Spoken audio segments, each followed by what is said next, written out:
이솝 우화에 나오는 이야기 중에 이런 이야기가 있습니다. 늙은 사자가 병이 들었습니다. 사자가 병이 드니까 먹잇감을 구할 수가 없어서 꾀를 냈습니다. 아프다고 이야기를 하면 병문안을 올 것인데 오면 내가 잡아 먹어야 되겠다. 그렇게 생각을 하고 광고를 했습니다.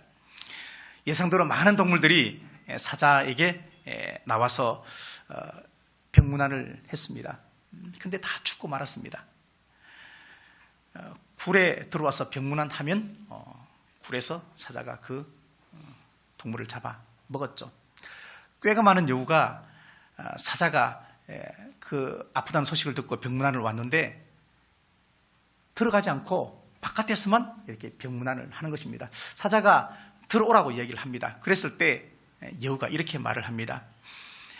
굴로 들어가는 발자국은 있는데 나오는 발자국이 없어서 제가 들어가지 못하겠습니다. 이렇게 이야기를 하는 것입니다.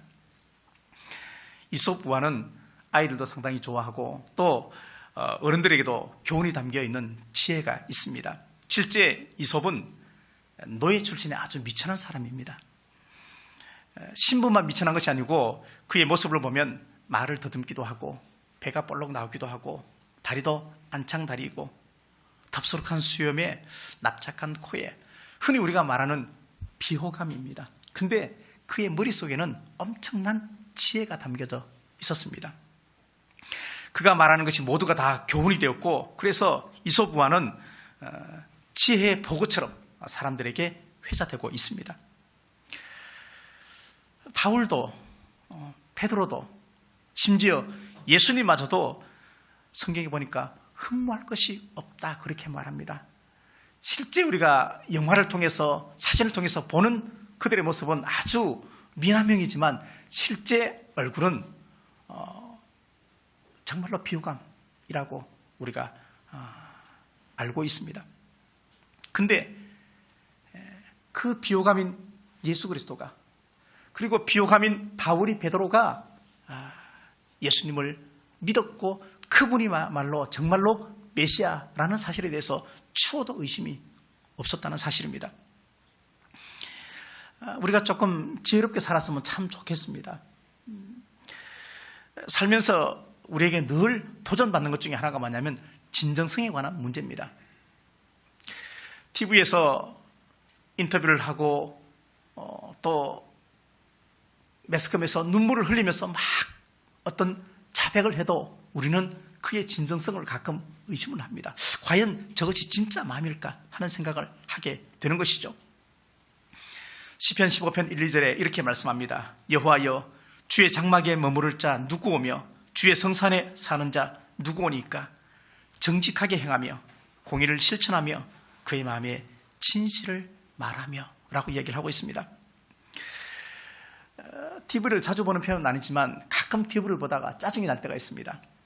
결정적인 순간에 광고가 나오는데 60초 뒤에 이런 거 있죠, 그죠? 모 MC가 결정적인 발표를 할 때 광고 듣고 오겠습니다. 이런 거 상당히 기분이 별로 좋지는 않습니다. 근데 기업의 광고의 목적은 뭐냐면 그들의 영리를 위해서 많은 돈을 들여서 임팩트 있는 광고를 짧은 시간에 홍보를 하는 것이 목적입니다. 그것을 통해서 자기의 제품을 광고, 홍보하는 것이죠. 근데 그때 사용되어지는 어떤 물건이나 아니면 그때 고용되는 어떤 인물이 과연 무엇을 보고 하느냐, 진정성을 보고 한다는 얘기입니다. 최근 광고에서 가장 대세가 누굽니까? 가장 대세는 아마 임영웅 씨라고 생각을 합니다. 그 사람의 어떤 삶의 모습을 우리가 잘 알 수는 없습니다. 그렇지만 보여지는 여러 가지 이미지 속에 진정성이 느껴지기 때문에 아마 광고의 블루칩으로 그렇게 곽광을 받고 있는 것 같기도 합니다. 우리가 메시지를 들을 때, 누군가 대화할 때, 물건을 주고받고 살 때 우리는 과연 그 물건에 대해서 정말 좋은 물건인가 아닌가 하는 것에 관해서 우리가 늘 진정성을 생각을 해보게 되는 것은 사용 후기를 봐도 그것이 정말로 진짜일까 하는 생각을 하게 되어진다는 이야기입니다. 이 진정성은 내가 진심이다 그렇게 말한다고 생겨나는 것은 아닌 것 같습니다. 그렇다고 침묵 속에 있다고 해서 그것이 또 생겨나는 것도 아닙니다. 오늘 본문에 나오는 사도 요한, 세례 요한은 그래도 오늘 말씀을 보니까 진정성이 있어 보입니다. 왜냐하면 세례 요한을 두고 혹시 그리스도가 아니냐 이런 질문을 받는다는 것은 그만큼 그의 삶에 진정성이 있었다는 것을 의미하고 있습니다. 적어도 예수님을 믿는 사람이라면, 적어도 하나님의 비밀을 아는 사람이라면 우리의 삶의 진정성이 훼손되지 않도록 살아야 되겠다 하는 생각을 하게 됩니다. 여러분은 예수님을 얼마나 진정성 있게 믿고 있습니까? 여러분의 예수님을 향한 믿음의 고백은 정말 진정성이 있습니까? 실제 하나님을 믿는 사람은 많이 있습니다. 우리만 하나님 믿는 것은 아닙니다. 유대교도 하나님 믿고 이슬람도 하나님을 믿고 그리고 기독교도 하나님을 믿습니다. 예루살렘은 우리만의 성지가 아닙니다. 유대교나 이슬람이나 기독교의 다 성지로 이야기를 하고 있습니다. 근데 그렇게 예루살렘이 통일한 성지이고 하나님을 믿는 사람이 많이 있지만 유일하게 다른 것은 뭐냐면 예수님을 고백하는 것은 다릅니다. 유대교는 하나님을 그냥 예수님을 랍비로 믿습니다. 이슬람은 그냥 선지자 정도로 믿고 있습니다. 심지어 교회를 다니지 않는 사람도 예수님을 4대 성인으로 그냥 믿고 있습니다. 근데 우리는 예수님을 나의 주, 나의 왕으로 고백을 한다는 얘기입니다. 이것이 기독교의 정체성이고 그리고 구별됨입니다. 이 말에 동의를 하셔야 됩니다. 무슨 말이냐면 우리가 예수님을 랍비나 선지자나 아니면 도덕적인 어떤 스승 이렇게 믿어서는 안 된다는 얘기입니다. 우리 가운데 하나님을 본 사람은 아무도 없습니다. 그렇다고 예수님을 본 사람도 아무도 없습니다. 하나님을 본 사람은 아무도 없지만 아무도 보지 못한 그 하나님, 나도 만나지 못한 그 하나님, 같은 시대에 살지 못했던 그 예수님을 내가 지금 믿고 있다는 것은 놀라운 기적입니다. 가끔씩 하나님을 보았다는 사람이 있습니다. 나 하나님 보았다. 심지어는 내가 하나님이다 그렇게 말하는 사람도 있습니다. 그 사람은 대부분이 가짜일 확률이 많습니다. 어떤 신비적인 종교의 힘이 나한테만 있다고 그렇게 주장하면서 사람들을 미혹하기 위해서 그것을 사용하고 있습니다. 하나님의 음성을 깊이 들었던 사람은 함부로 말하지 않습니다. 한 나라의 운명을 그리고 한 민족의 미래에 대해서 정말 그 운명을 쥐고 있는 많은 사람이 있는데 유독 그 사람에게만 그것을 알게 해서 하도록 하지 않는다는 얘기입니다. 하나님을 본 사람은 없지만 하나님을 드러내신 분이 있는데 그분이 바로 예수 그리스도입니다. 그래서 성경이 믿는 자에게 요구하는 것은 뭐냐면 성경이 믿는 우리에게 정해주는 아이덴티티는 뭐냐면 너희는 그리스도의 향기다 그렇게 말합니다. 너희는 그리스도의 편지다 그렇게 말합니다. 우리가 편지가 되고 우리가 향기가 되어야 된다는 것은 우리의 삶이 다 드러난다는 것을 전제로 하고 있습니다.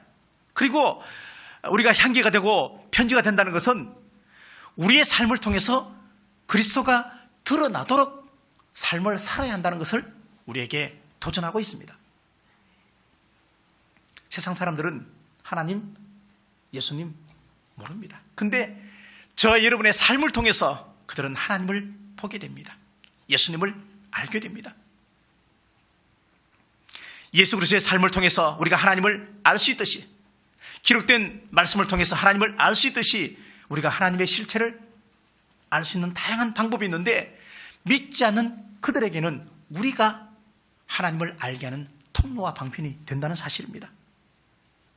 그래서 그리스도의 향기다, 그리스도의 편지다 하는 것은 우리의 정체성을 밝히는 것입니다. 하나님을 믿는다고 하는 너희는 과연 정체가 뭐냐 하는 것입니다. 세상을 사는 것은 끊임없이 우리의 정체를 밝히는 것이고 나의 정체를 밝히면서 우리의 정체성이 뚜렷해지는 것입니다. 다른 말로 하면 너는 누구 편이냐 하는 것입니다. 너는 누구 편이냐. 오늘 요한은 유대인들과 또는 사내들인 공회원들 앞에서 너의 정체를 밝히라 하는 요구를 지금 받고 있습니다. 이들이 요한이 누군지 몰라서 묻는 것은 아닙니다. 너는 누구냐 하는 이 말 속에 요한을 향한 불편한 마음을 감추고 있습니다. 세상을 살아가는 기본적인 윤리와 상식적인 면에서 요한은 비리에 대해서 감추지 않았습니다. 영적인 면에서 그들을 향해서 독사의 자식들아 그렇게 선포했습니다. 너만 왜 그렇게 유별나게 하나님 믿느냐? 둥글게 대충 그냥 서로 불편하지 않은 선에서 적당히 믿으면 되지 왜 꼭 그렇게 믿어야 하느냐? 지금 유대인들은 세례 요한에게 그렇게 도전하고 있다는 사실입니다. 세상은 요한과 같은 사람을 아주 불편하게 생각합니다. 적당히 타협하고 뇌물 주면 먹기도 하고 적당히 눈 감아주기도 하고 세상의 룰에 들어와서 적당히 길들여지면 참 좋겠는데 길들여지지 않는 요한과 같은 사람을 불편하게 생각을 합니다. 요즘 제일 무서운 사람이 누군지 아십니까? 코로나 확진자입니까? 요즘 무서운 사람 중에 하나가 뭐냐면 구급 공무원이 제일 무섭대요. 구급 공무원. 학원 다니고 그 다음에 또 알바하고 인턴 거쳐가지고 죽기 살기로 공부해가지고 요거도 먹으면서 공부해가지고 구급 공무원 철가방이 되었습니다. 이 사람들은 절대 봐주는 것이 없습니다. 법과 원칙에 따라서만 직장 생활을 합니다. 관용이 없습니다.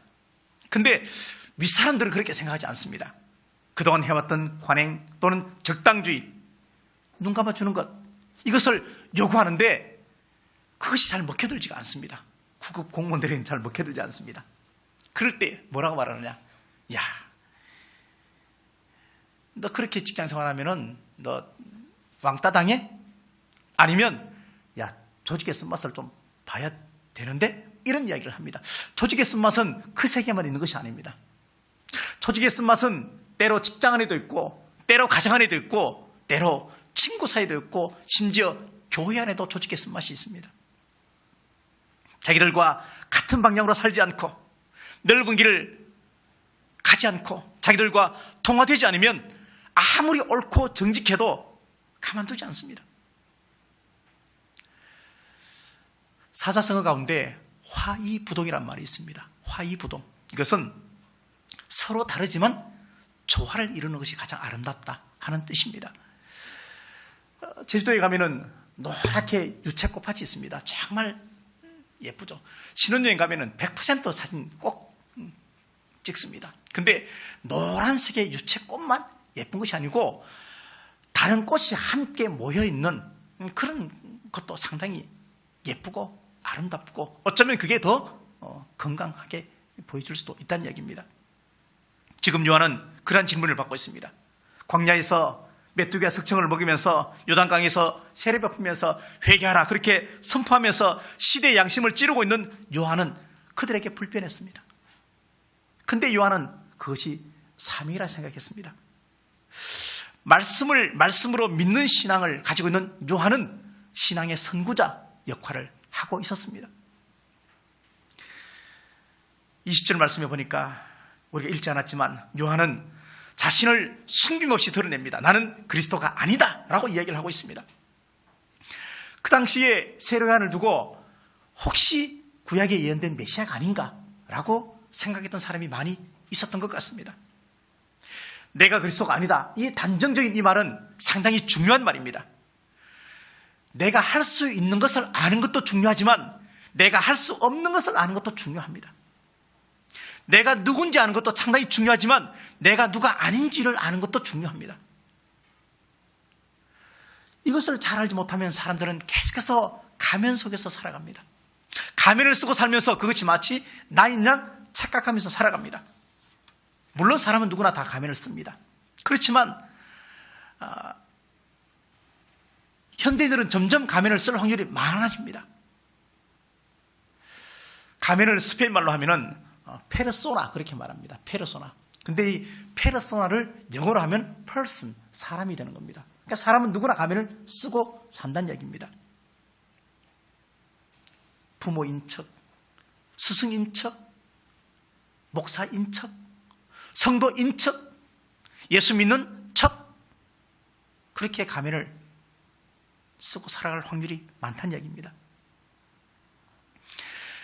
그렇게 가면을 쓰고 살면 가면을 쓴 나 앞에 와서 머리 숙이기도 하고 순종하기도 하고 말을 잘 듣기 때문에 사람들은 가면 속에 있는 나의 진실을 보지 못하고 가면을 쓰고 있는 나가 나인 것처럼 그렇게 삽니다. 그렇게 살아가는 것을 가지고 위선적인 자아를 만든다고 얘기합니다. 세례요한은 이 위선적인 가면을 사람이 씌워줬습니다. 혹시 그리스도 아닙니까? 라고 가면을 씌워줬는데 세례요한은 아니다 라고 단호하게 이야기를 하고 자기의 정체성을 지금 폭로하고 있습니다. 다시 질문합니다. 혹시 그러면 엘리야입니까? 라고 이야기합니다. 왜 엘리야라고 이야기할까? 말라기 4장 5절 말씀에 보라, 여호와의 크고 두려운 날이 이르기 전에 내가 선지자 엘리야를 너에게 보내겠다 말했습니다. 그러면서 엘리야가 구약 성경에 보니까 죽음을 보지 않고 불병거를 타고 올라갔기 때문에 그 엘리야가 다시 왔다고 세례요한에게 묻습니다. 혹시 엘리야가 아닌가? 그렇게 묻습니다. 아니다. 그러면 당신은 혹시 그 선지자인가? 라고 묻습니다. 그 선지자라는 말은 뭐냐면 유대인들이 알고 있는 어떤 선지자를 얘기합니다. 세례 요한도 그 이야기를 듣고 그 선지자가 누군지 알고 있습니다. 신명기 18장 15절 말씀 보니까 내 하나님 여호와께서 너희 가운데 내 형제 중에서 너를 위하여 나와 같은 선지자 하나를 일으키리니 너희는 그의 말을 들을지니라. 이 말은 뭐냐면 혹시 세례요한 당신이 모세 아닙니까? 그렇게 묻습니다. 모세와 같은 선지자 아닙니까? 라고 묻는 것입니다. 역시 아니다 그렇게 얘기합니다. 세례요한의 대답은 뭐냐면 이사야 40장 3절 말씀을 인용해서 나는 주의 길을 곧게 하라고 광야에서 외치는 자의 소리다 그렇게 말합니다. 광야에서 외치는 자의 소리다 그렇게 얘기합니다. 주의 길을 곧게 한다. 이 말은 뭐냐면 이스라엘 백성 남유다가 멸망했습니다. 그래서 바벨론의 포로가 되었습니다. 근데 그 이후에 고레스가 칙령을 내려가지고 다시 고향으로 다 돌아갈 수 있게끔 길을 열어줬습니다. 그랬을 때 다시 고향으로 돌아올 때 길을 닦아야 되기 때문에 길을 닦아라 그렇게 이야기를 합니다. 주의 길을 곧게 하라 그렇게 이야기를 하는 것입니다. 이것은 뭐냐면 하나님 말씀에 불순종하고 또 하나님께서 택하신 선민이었지만 하나님의 해방의 약속이 곧 구원의 약속인데 그 약속을 내가 곧 이루어줄 텐데 그때 미리 준비하는 한 사람이 있는데 그가 바로 세례 요한이다. 나는 길은 아니지만 길을 닦으라고 말하는 존재이고 광야의 소리다. 그렇게 지금 이야기를 하고 있는 것입니다. 자신의 정체성을 밝히면서 자신의 소리에 귀를 기울여 달라. 그렇게 말을 합니다. 우리가 살면서 타협하고 어쩔 수 없이 살면서 거짓말하기도 하고 어쩔 수 없이 자존감이 약해질 수도 있습니다. 살면서 때로 허세 부리기도 하고 가면을 쓰고 살아가기도 합니다. 그렇지만 높아진 마음을 낮추고 낮아진 마음을 회복하고 굽은 마음을 펴고 이런 모든 것에 관해서 세례요한은 딱 한마디로 압축해서 뭐라고 말하냐? 회개하라. 이 말에 압축해서 다 이야기를 하고 있는 것입니다. 요한은 어떤 면에서 아주 절규를 하고 있습니다. 너희 자신을 조금 더 귀하게 여기라. 너희 자신을 조금 더 귀하게 여기면서 너는 하나님의 존귀한 자녀다. 그렇게 살면 안 된다. 회개하고 돌아오면 다 해결될 텐데 마치 뿌리와 끊겨진 나무를 우리가 부러뜨릴 때 떡하고 부러지듯이 그렇게 굳어진 우리의 마음속에 새 살을 돋게해줄 텐데 하나님의 약속을 믿으라 하는 것을 세례요한은 지금 우리에게 가르쳐주고 있습니다. 세례요한은 불꽃같이 살았습니다. 예수님보다 6개월 먼저 태어났습니다.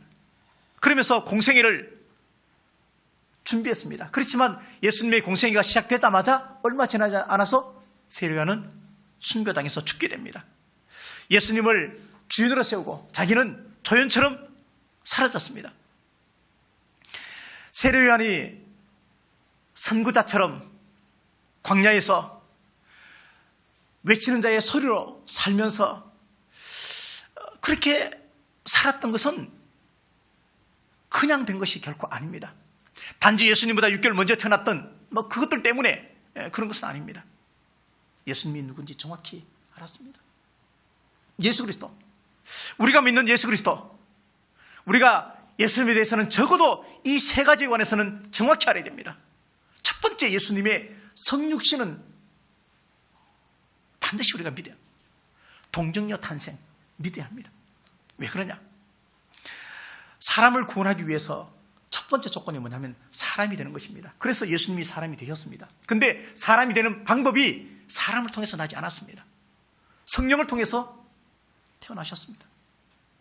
마태복음 1장에 보면은 예수님의 족보가 나오는데 그 족보에 아브라함이 이삭을 낳고 이삭이 야곱을 낳고 야곱이 쭉 나오는데 마지막에 이렇게 기록하고 있습니다. 26절 말씀에 보니까 16절입니다.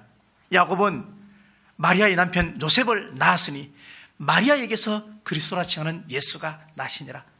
이 말은 뭐냐면 그 전까지는 전부 다 남자를 통해서 낳았지만 예수님만은 마리아 여자를 통해서 낳았다는, 성령으로 잉태됐다는 얘기입니다. 우리가 정말로 예수님을 믿는다면 우선 이 사실부터 믿어야 합니다. 그 당시에 유대 땅은 로마가 점령하고 있었습니다. 로마의 군대가 점령하고 있었습니다. 당연히 로마 군인에 의해서 원치 않은 임신을 하는 많은 사람들이 있었습니다. 요셉이 봤을 때 당연히 의심스럽지 않습니까? 근데 요셉에게 주의 천사가 나타나서 성령으로 잉태된 것이다, 그렇게 말했습니다. 요셉은 의심하지 않고 마리아를 데려왔습니다. 그래서 동정녀 탄생을 제일 먼저 믿었던 사람은 요셉이에요. 요셉이에요. 우리도 하나님을 믿는다면, 예수님이 정말로 그리스도다 하는 것을 정말로 믿는다 고백하면 우리는 동정녀 탄생을 믿어야 합니다. 다시 말하면 예수님의 성육신을 믿어야 합니다. 그래서 이 땅에 살고 있는 40명이나 되는 자기가 예수라고 하는 사람은 예수가 아닌 것입니다. 그들은 동정녀 탄생이 아니기 때문에 그렇습니다. 두 번째는 십자가의 고난입니다. 예수님은 절대 칼에 찔려서 창에 찔려서 죽으면 안 됩니다. 신명기 말씀 보니까, 민수기 말씀 보니까 나무에 달린 자마다 다 저주를 받은 자다, 그렇게 말하고 있습니다. 예수님은 나무에 달려 죽어야만 합니다. 왜? 모든 인류의 죄를 다 홀로 지시고 나무 위에서 죽어야만 저주를 받아 죽는 것인데, 그렇게 내 대신 저주를 받아 죽으신 예수 그리스도, 십자가의 그 고난을 통해서 우리가 죄 사함을 받았기 때문에 예수님은 십자가 위에서 죽으셨습니다. 그래서 우리가 하나님을 믿는다는 것은, 예수님을 믿는다는 것은 십자가의 고난을 인정해야 됩니다. 믿어야 됩니다. 세 번째가 부활입니다. 로마서 1장 4절 말씀 보니까 성결의 영으로는 죽은 자들 가운데서 부활하사 능력으로 하나님의 아들로 선포되었으니 곧 우리 주 예수 그리스도시라, 이렇게 말씀하고 있습니다.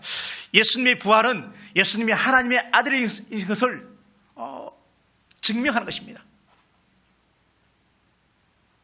원래 예수님은 하나님의 아들이었습니다. 근데 죽었다가 다시 부활하시면서 온 열방에 내가 예수님의, 하나님의 아들이다 하는 것을 열방에 선포하신 것이 부활 사건입니다. 그래서 메시아라면, 구세주라면 이 세 가지가 있어야 합니다. 이 세 가지가 없으면 메시아가 아닙니다. 그래서 이 땅에는 혹 자칭 자기가 감람나무다, 자기가 예수다 하는 모든 사람은 다 가짜입니다. 근데 세례요한은 믿음의 눈을 가지고 예수님의 존재를 알았습니다. 그리고 이렇게 고백합니다. 29절 말씀에 보라, 세상 죄를 짓고 가는 하나님의 어린 양이다, 그렇게 고백합니다. 30절 말씀 보니까 예수님은 나보다 늦게 태어났지만 나보다 먼저 계셨던 분이다 라고 얘기를 하고 있습니다. 32절 말씀에 세례받을 때 성령이 비둘기같이 그의 위에 임했다, 그렇게 말합니다. 33절 말씀에 나는 물로 세례 베풀지만 그분은 성령으로 세례를 베풀 것이다, 그렇게 말씀하시면서 34절에 세례요한은 아주 결정적인 한마디를 합니다. 그가 바로 하나님의 아들인 것을 내가 증언한다. 그렇게 이야기를 하고 있습니다. 우리는 예수님과 동시대에 살지 않았습니다. 하나님을 본 적도 없습니다. 예수님을 만난 적도 없습니다. 요한도 오늘 본문을 통해서 나는 잘 알지 못합니다. 나는 잘 알지 못합니다. 그렇게 고백을 합니다. 우리도 잘 알지 못합니다. 어떻게 하나님을 다 알 수 있겠습니까? 그러나 다 알지 못하지만, 요한이 다 알지 못했지만 예수 그리스도가 하나님의 아들인 것은 알았다는 이야기입니다. 그러면 우리도 다 몰라도, 전부를 몰라도, 다 고백할 줄 없어도 하나님이, 예수 그리스도가 하나님의 아들이신 것과, 그리고 그분이 나의 죄를 대신해서 십자가 위에서 죽으셨다가 부활하시고 다시 오실 분이라는 이 사실만큼은 고백해야 한다는 것입니다.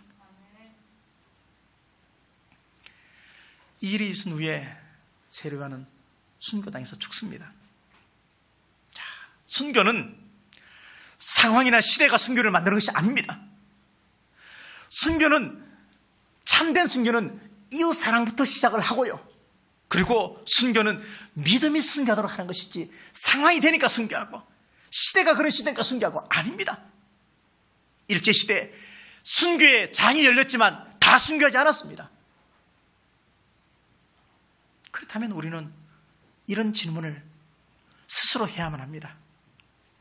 나에게 예수님은 어떤 분인가? 내가 믿는 예수님은 과연 어떤 분인가? 분명하게 대답할 수 있어야 합니다. 무엇을 믿는지에 관해서는 우리가 다 똑같지 않을 수도 있습니다. 내가 무엇을 믿지? 다 같지 않을 수 있지만 누구를 믿느냐에 관해서는 정확히 대답해야 됩니다. 예수 그리스도. 내가 믿는 존재는 예수 그리스도다. 그래서 우리가 예수님에 대해서 분명히 알아야 할 것은 뭐냐면, 예수님의 정체성에 대해서는 정확히 알아야 되고 예수님이 하신 일에 관해서는 다 알아야 되는데, 문제는 제한된 성경을 통해서 다 알 수 없지만 알고 있는 것에 관해서는 정확히 고백해야 한다는 사실입니다. 우리나라에도 수많은 교단들이 있습니다. 그렇죠? 장로교, 감리교, 침례교, 순복음 다 있습니다. 근데 누구를 믿느냐야, 그 질문에는 예수 그리스도 다 똑같습니다. 그래서 우리는 한 형제 자매가 되는 것입니다. 여러분은 누구를 믿습니까? 예수 그리스도를 정말로 믿습니까? 자, 우리가 예수님을 믿는다는 것은 정체성에 관한 이야기고, 그리고 또 예수님이 하신 일에 관한 것이라 말했습니다. 우리가 예수님을 고백할 때 어떻게 고백합니까? 고백할 때 주는 그리스도시요, 주는 그리스도라, 그렇게 고백합니다. 자, 예수라는 이름은 사실 성경에 많이 있습니다. 호세아도 예수란 뜻이고 여호수아도 예수란 뜻입니다. 우리는 예수를 믿는 것이 아닙니다. 예수는 그 당시에 흔한 이름입니다. 물론 예수는 하나님께서 주신 메시아의 이름입니다. 예수, 임마누엘 두 가지 이름이 있죠. 근데 우리가 믿는 예수는 그냥 예수가 아니고 예수 그리스도를 믿는 것입니다. 흔한 이름이지만 그 뒤에 그리스도, 다시 말하면 기름 부은 자, 메시아의 자격이 있는 그리스도를 믿는다는 이야기입니다. 그러면서 우리는 독생자이신 예수님을 믿습니다. 영국의 여왕이 즉위할 때 특이한 예식을 합니다. 영국의 여왕이 즉위할 때 여왕이 왕복을 입고 흰옷을 입습니다. 그리고 사제가 기름을 가지고 머리에 바르고 이마에 바르고 가슴에 바릅니다. 이것은 어떤 의미냐면, 지금 이 순간에는 내가 영국의 여왕이지만, 왕이지만 나는 왕이 아니다. 나의 왕은 하나님이신데 하나님의 다스림을 받겠다 하는 것을 이야기하는 것입니다. 우리가 예수 그리스도를 믿는다는 것은, 내가 예수님을 주로 고백했다는 것은 그분의 다스림 속에 내가 들어가겠다는 이야기입니다. 그분의 말씀에 순종하겠다는 이야기입니다. 독생자라는 말은 상당히 중요합니다. 이집트의 파라오는 자기가 태양의 아들이다 그렇게 말했습니다. 나는 태양의 아들이다.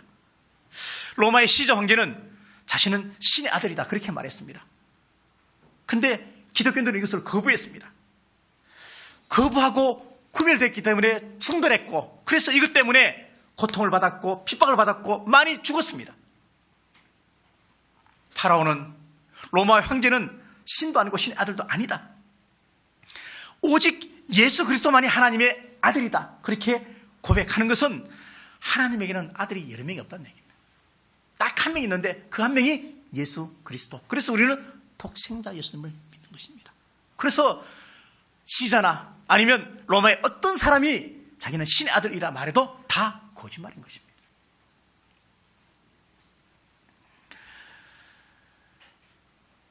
이러한 고백을 통해서 1세기의 많은 그리스도인들은 핍박을 자처했습니다.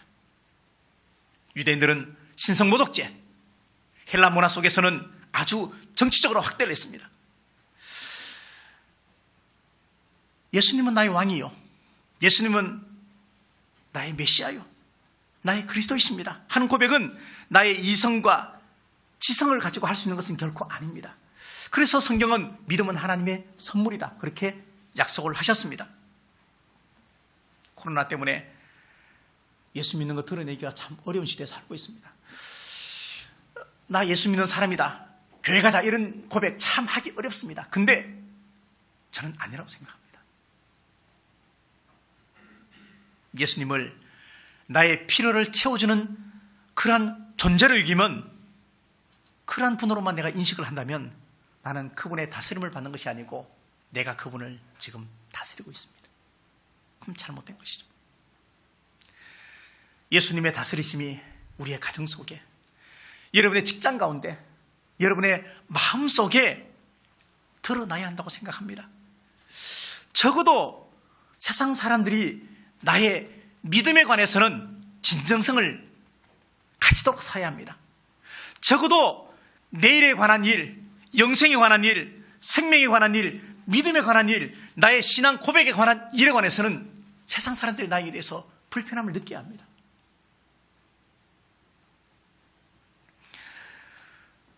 옛날에 동성애, 참 꿈에도 못 꾸던 이야기죠. 없었습니다. 근데 동성애자들이 점점 많아지면서 모 탤런트가 동성애를 커밍아웃 했습니다. 그 사람은 그 커밍아웃 했을 때 정말 잘못된 마음으로, 그리고 죄스러운 마음으로 커밍아웃 했는데, 물론 그분 지금도 TV에 잘 나옵니다.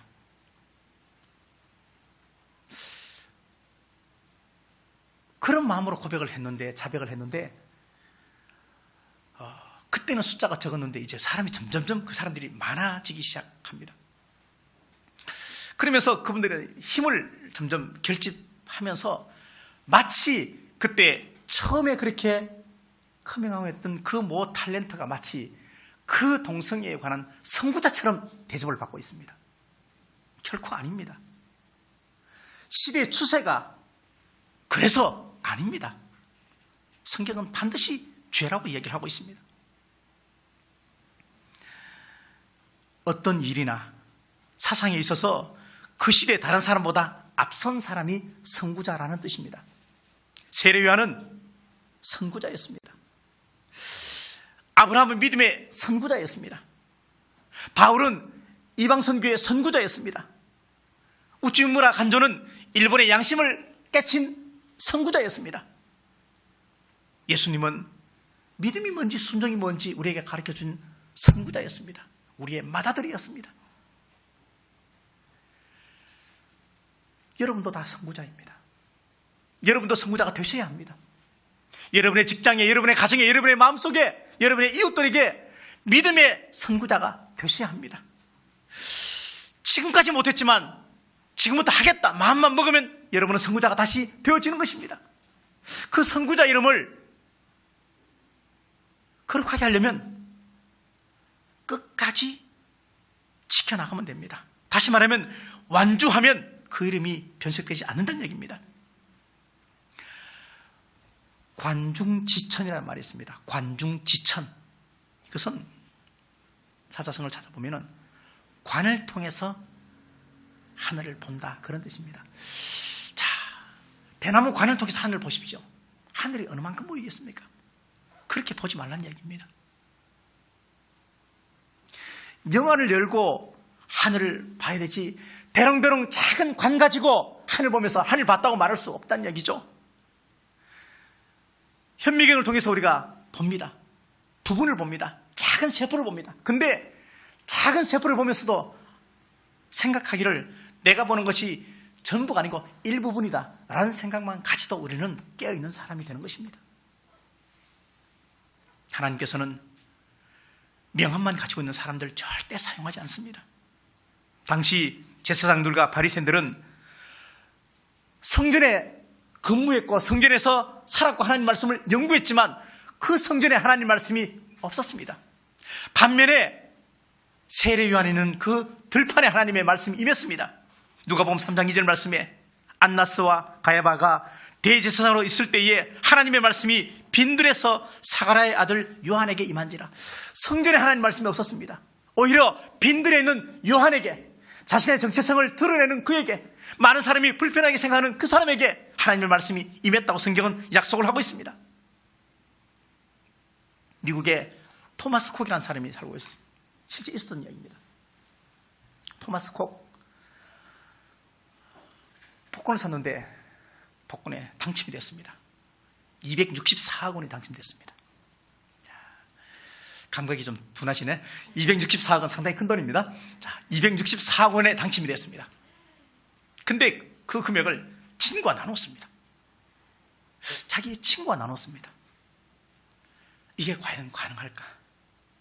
복권 당첨됐는데 264억 원이야. 함께 나눴습니다.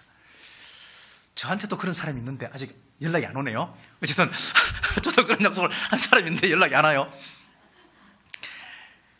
28년 전에 1992년도에 자기 친구가 약속을 했답니다. 혹시 우리가 만약에 살다가 복권을 사서 당첨되면 반반 나누기다 약속을 했는데 2020년도에 복권이 당첨됐어요. 28년 전에 약속을 다시 끄집어내가지고 그 돈을 반반 나눴다고 해외 토픽에 나와 있었습니다. 우리도 수많은 약속을 하고 삽니다. 그죠? 아마 수백 가지 약속을 했을 것입니다. 부모 앞에, 자녀 앞에, 내 스스로, 하나님 앞에. 그 약속 다 지키지 못했던 것 우리 솔직하게 다 고백합니다. 근데 하나님도 우리에게 약속을 참 많이 하셨습니다. 근데 하나님의 약속은 1.1도 변함이 없었습니다.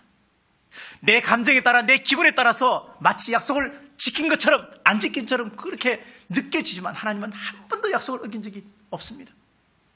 저는 여러분들이 세례 요한처럼 살았으면 참 좋겠습니다. 하나님은 우리를, 늑대와 이리 같은 우리를 양처럼 온순하게 살라 만들어 놓고 우리를 사지에 몰아놓고 그냥 비참하게 죽도록 그렇게 하시는 분이 결코 하나님이 아니십니다.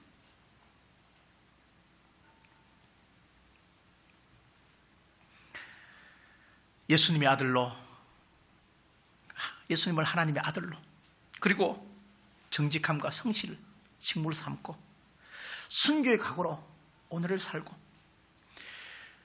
길게 사는 것보다 더 중요한 것은 의롭고 바르게 사는 것이고 예수님의 다스림을 받고 사는 것이 중요한 것이다. 그런 인식을 가지고 말씀에 경청하고 순종하며 사는 것, 그런 요한과 같은 사람이 되었으면 참 좋겠습니다. 빈들에서 석청과 메뚜기 먹는 가난한 삶을 산다 해도 영적 자존감은 절대 약해지지 않는, 다 불편하게 느껴지지만 하나님은 기쁘시게 여기는 그 한 사람. 우리에게 가장 슬픈 일은 교회를 다니면서도 예수님을 믿지 않는다는 것이고, 그래서 주님의 다스림을 인정하지 않는다는 것이고, 그래서 능력 있는 삶을 살지 못한다는 것이 슬픈 일입니다.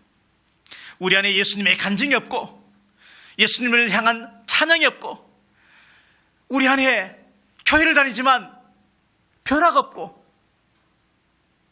얼마나 불쌍한 인생인지 알 수가 없습니다. 여러분 안에 계신 예수 그리스도와 손을 잡으시고 나를 위해 자기 몸을 버리신 그 하나님 아들을 믿는 믿음 안에서 성령의 충만함 속에서 살아가야 하는데 어떻게 살까? 고민 정말 많이 합니다. 어떻게 살지? 더 중요한 것은 어떻게 죽을까 하는 것입니다. 어떻게 죽을까? 평화를 원하십니까? 샬롬을 원하십니까? 사도 바울은 그래서 이렇게 말합니다. 항상 편지서두에 하나님의 은혜와 평강이 너에게 있을지다. 은혜 받지 않는 사람은 절대 마음의 평강이 있을 수가 없습니다. 은혜와 평강은, 샬롬은 따라갑니다. 평화를 원하십니까? 그러면 영적 전쟁을 하십시오. 영적 전쟁에서 승리하십시오. 그러면 평화가 옵니다. 싸우지 않고 절대 평화를 가져올 수 없습니다.